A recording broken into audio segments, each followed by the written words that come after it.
अब अपन डिजीज़ की बात कर लेते हैं कि एथेरोस्क्लेरोसिस बेसिकली होता क्या है। जैसे कि ये आप देख पा रहे हैं इस पिक्चर के अंदर, ये ब्लड वेसल्स है, ठीक है? ये ब्लड वेसल्स है। इस ब्लड वेसल्स के अंदर आप देखिए ये जो येलो कलर का आपको दिखाई दे रहा है, ये येलो कलर का दिखाई दे रहा है, ये प्लेग है, ठीक है? ये प्लेग है, ये क्या है? प्लेग है। तो ये क्या करता है, देखिए ब्लड वेसल्स की जो लाइनिंग है, उस लाइनिंग को क्या कर दिया इसने, थिन कर दिया, ठीक है? बहुत पतली ये लाइनिंग हो गई। अब यहाँ से ब्लड फ्लो जो है वो ठीक प्रकार से नहीं हो पा रहा है, यहाँ पे जाके ब्लड फँस गया है, कंप्लीटली ब्लड फ्लो नहीं हो पा रहा है।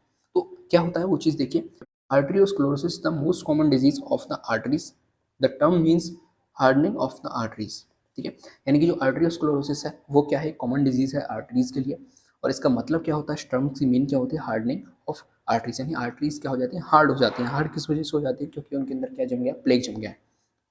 Arteriosclerosis is a specific type of arteriosclerosis, but the term are sometimes used interchangeably. यानी कि जो arteriosclerosis है उसका ही एक स्पेसिफिक टाइप है क्या, arteriosclerosis, लेकिन कई बार ये दोनों टर्म्स का है एक दूसरे में इंटरचेंज कर ली जाती है।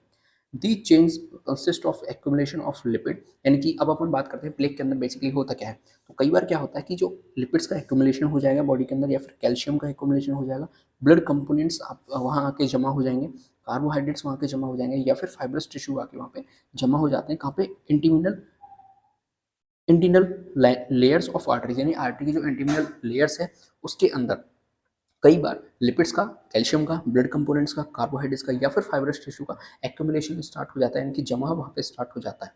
These accumulation are refer to as a atheromas या फिर प्लेग्स, ठीक है? इस एक्यूमुलेशन को ही क्या कहा जाता है, अर्थ्रोमास या फिर प्लेग कहा जाता है। Atherosclerosis usually is preventable and it's treatable, यानी कि इससे प्रिवेंट भी किया जा सकता है, इससे बचाव भी किया जा सकता है, और इसका लास्ट में ट्रीट भी किया जा सकता है, इलाज भी किया जा सकता है। जैसे कि ये पहले नंबर पे जो आपको आर्टरीज दिखाई दे रही है, ये बिल्कुल साफ है, सुथरी है, अच्छी आर्टरीज है। धीरे धीरे यहाँ पे एक्यूमुलेशन स्टार्ट होगा, प्लेग का धीरे धीरे एक्यूमुलेशन स्टार्ट होता है, और इस तरीके से वॉल बिल्कुल यहाँ से कवर कर ली जाती है, और लास्ट में जाके इतना प्लेग जमा हो जाता है कि बहुत छोटी सी जगह मिल जाती है ब्लड को फ्लो होने के लिए। और कई बार क्या होता है कि हार्ट के अंदर प्रॉब्लम इतनी क्रिएट हो जाती है, प्लेग बिल्कुल ब्लॉक कर देता है, और ब्लड जो है हमारा हार्ट से आगे नहीं जा पाता है, या फिर कई बार हार्ट के लिए ही ब्लड नहीं आ पाता है, तो वो पंप करना बंद कर देता है, और हार्ट अटैक की समस्या हमें देखने को मिल जाती है। आगे देखिए हम सिम्टम्स की बात करते हैं कि इसके सिम्टम्स क्या क्या होते हैं। तो सिम्टम्स में देखिए, most symptoms of atherosclerosis do not show until a blockage occurs, यानी कि कई बार जो अथेरोस्क्लेरोसिस के जो सिम्टम्स है वो हमें दिखाई ही नहीं देते। मोस्ट सिम्टम्स तो ऐसे होते हैं जो हमें दिखाई नहीं देंगे जब तक कंप्लीटली ब्लॉकेज वहाँ पे नहीं हो जाएगा। लेकिन फिर भी कुछ कॉमन सिम्टम्स होते हैं, वो कौन कौन से हैं, सबसे जैसे कि चेस्ट पेन, यानी चेस्ट के अंदर पेन होना स्टार्ट होगा सबसे पहले।